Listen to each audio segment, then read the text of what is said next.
বছর পরে একটা স্বচ্ছতার একটা ইতিহাসের সাক্ষী আর লাগিয়ে আইছি। বিশেষ করে আমি ছাড়াও সিলেটের প্রচুর জনসাধারণ আইছে এবং আমার পরে কিছু মুরব্বী আমারে কইরা যে এত শান্তি লাগে এই দৃশ্যটা দেখিয়া যে কতদিন পরে পরে তারা নারে দেবী স্লোগান দিয়ে 1 লক্ষ টাকার বান্ডিল হইল।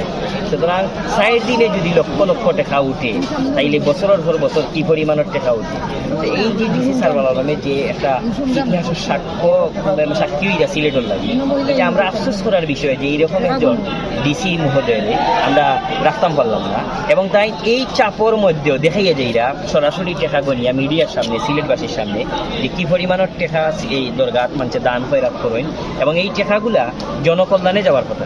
আসলে মানুষে মসজিদ ও মাদ্রাসা মাজারও দেও উদ্দেশ্যে যে আল্লাহর ওয়াস্তে দে এই টেকাগুলা তার সরাসরি মাজারও খাওয়ার সুযোগ নাই, যে এগুলা জনকল্যাণও লাগবে। পৃথিবীর বিভিন্ন দেশও এই টেকাগুলা দিয়ে 3D মসজিদ হয়ে গেছে পৃথিবীর ইউরোপীয় দেশ বা আমরা মিডিল ইস্টে দেশে, কিন্তু আমরা দেখা গেছে এই 17 পুরানা মসজিদটা পাশাপাশি কোনো উন্নতি নাই।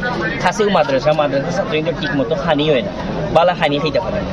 তা আমরা কাছে মনে হয় এই স্বচ্ছতা যদি আমরা সিলেটবাসী ধরিয়ে রাখতে পারি এবং আগামীতে যে ডিসি আইবা এই যদি সারওয়ার আলম সাহাবর যে ধারাবাহিকতা ধরিয়ে রাখতে পারে, যে সিলেট একটা ব্যতিক্রমতা আলাদা নতুনত্ব সৃষ্টি হইব।